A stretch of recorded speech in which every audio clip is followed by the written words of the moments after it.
Hi, this is Preston Lee at Arizona State University presenting on migrating clinical knowledge artifacts to FHIR alongside collaborators at Veterans Health Administration.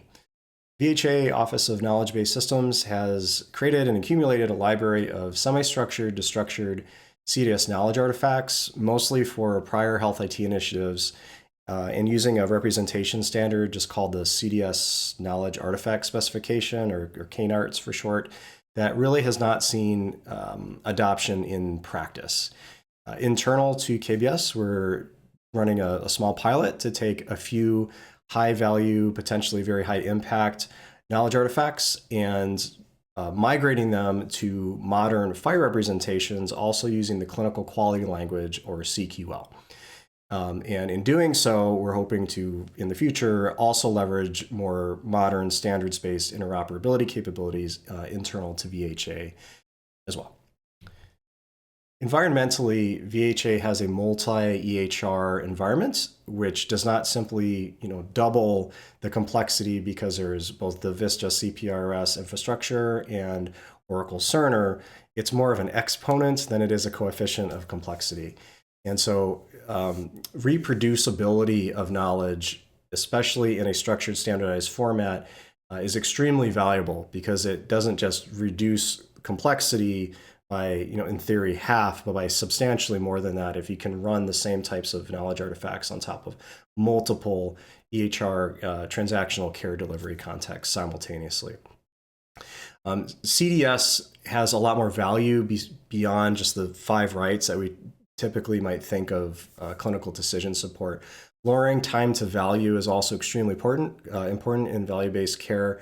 And doing so, especially in heterogeneous, huge enterprise infrastructure, implies that a lot of conventions and automation are in place that isn't really articulated by the nature of the 5 rights. Local burden reduction is also massively important, especially for smaller providers that do not have informatics teams, or if they do, just simply don't have the budgets or throughput to adapt every single little CDS capability to local norms. And so the more of that you can entrust to subject matter experts to represent in a generalized, adoptable fashion, improves the adoptability, not just internal to a large integrated healthcare network, but outside of that as well. And then, of course, the longevity and sustainability of a complex clinical decision support infrastructure requires you to have tooling that you don't have to constantly revise and spend your own internal budget on. And using standards and interoperability is a massive benefit in having an external library of tools to select from that you can pull from instead of having to always invent your own. I'll show a few examples in a minute here, but in moving from XML knowledge artifacts to FHIR and CQL-based artifacts, there are some substantial functional differences and pros and cons that come with those. The original knowledge artifact specification, when it was developed, was done to represent documentation templates, order sets, and ECA rules. As a kind of consolidated document concept, they also include general metadata for things like evidence, references, citations, contributors, not in graphic detail, but at least some basic references externally so that you have an idea of the types of resources that are available if you want to dive into what influenced the creation of the artifact itself. As I mentioned, the standard itself was not generally accepted, especially with FHIR R4 being in the regulations and a lot more relevant resources being available in FHIR R5 and 6.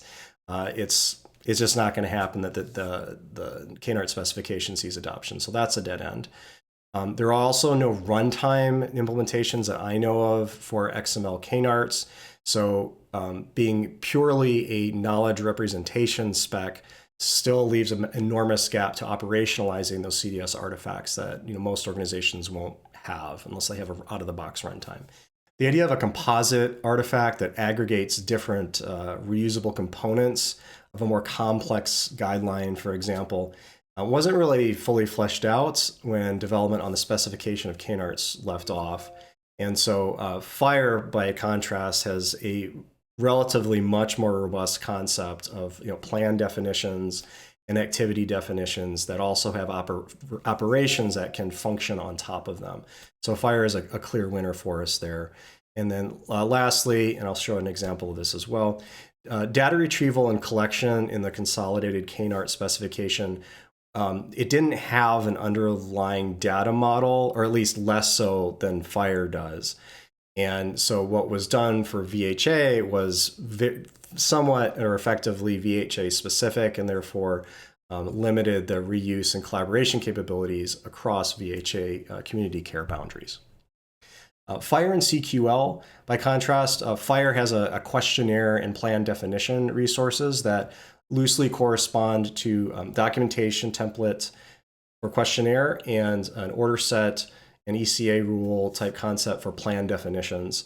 There is also an implementation guide called Structured Data Capture in FHIR that describes how you would take a questionnaire and operationally, when you present it, be able to take the responses of the patient or practitioner, whoever is responding to those prompts, and stamp out their actual responses in the form of a questionnaire response. So that Structured Data Capture implementation guide is available to use. There's tons of examples and support for it out there already. Clinical quality language, patient and population logic is also very, very convenient. And there's a implementation guide called CQL with FHIR that uses FHIR R4 that further expands upon the ability of CQL to be used more for just clinical quality measurement for things like CMS, digital quality measures, and be more of a general functionality where you can just evaluate or call an arbitrary SQL library to get results on demand. And so for Smart on FHIR applications, for example, that greatly increases the ability to use CQL for tasks, arguably outside the typical bounds of CDS. A few very notable drawbacks of using FHIR for this purpose is that the citation and evidence resources aren't a thing in FHIR R4. Citation was introduced in R5 and R4B. And the evidence resource and derivatives are part of the evidence-based medicine on FHIR implementation guide, which uses R6. And so in practice, to my knowledge, there are not existing open source tools that you can just download and use to manage evidence resources and so on. And so out of the box, those are kind of gap areas that with R4 only, you can't directly address with the built-in resource types. I'm not going to go into the details of K-NART XML because it doesn't really matter, but this is just kind of a quick screenshot if you're curious on what a header for a documentation template might look like. In this particular case for chronic non-cancer pain opioid risk reporting. This is an example of how information collection happened for documentation templates in the K-NART specification. And if you look at this line 735 here, if you can see it on your screen, the idea of opioid prescriptions in the last year and being able to query your underlying data repository to figure out if they've had any prescriptions, such that you can pre-populate the form when it's displayed. That type of case is perfectly well suited for the structured data capture implementation guide and questionnaire resource of FHIR, as well as clinical quality language. That's a great example. It's a great example because, first of all, the concept of an opioid prescription within the past 12 months is a direct clinical idea that you don't have to abstract away behind technical jargon. It's something that you can represent pretty clearly to map directly to the actual clinical intent. The idea of like a time windowed query of 10 months from today prior is also a first-class concept in clinical quality language, which was done for that purpose, since that comes up a lot. Individual elements that are data that are required to answer that question are also likely using standard terminology, such as LOINC and SNOMED codes that are necessary for the underlying evaluation engine to operate. And lastly, the ability to reuse that function of answering the question of opioid prescription in the last 12 months is something that can come up in a lot of different clinical contexts. And so in the older CANART mechanisms, since that logic would have been likely encapsulated within a single document, now we can extract that into a more reusable library with CQL and reuse that via reference in any number of artifacts that we want. So to summarize this pilot that we're doing, tremendous amount of pros behind FHIR. Regulatory drivers notwithstanding, there's also a lot of worldwide adoption and open source and commercial solutions available especially for FHIR R4 in the United States.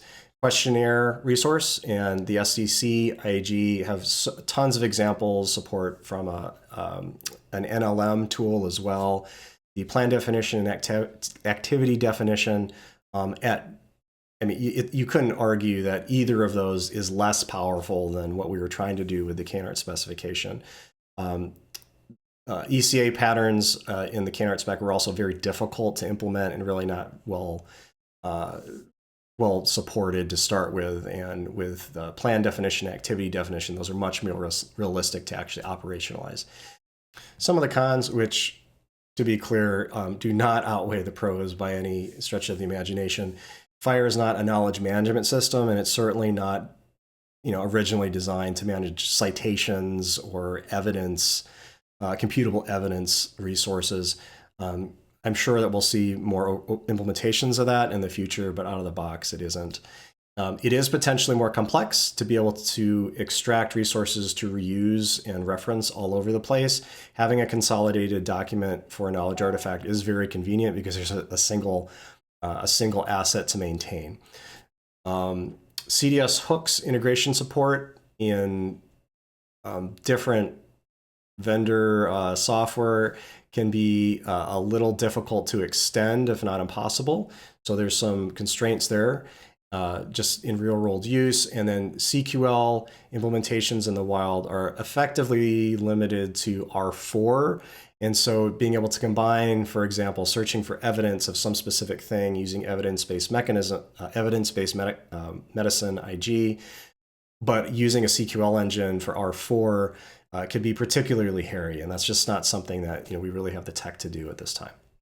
If you'd like to follow along with the project, there's a URL on the slide here. We can click, and it's a public GitHub repository that we'll be adding technical resources to as they emerge.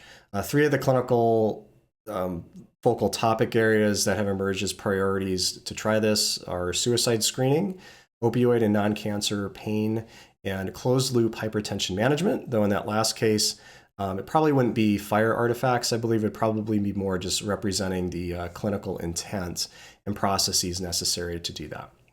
By doing so, at the end of the day, we really aim to show this line of sight adoptability and not just capturing knowledge for the sake of having an authoritative reference, but to be able to actually deliver it in a computable, operationalized form through traditional clinical decision support, as well as new mechanisms of integration, such as the CQL with FHIR evaluate method and other forms of reuse that we're not even aware of yet. So thank you for your time, and I hope to report back in the future.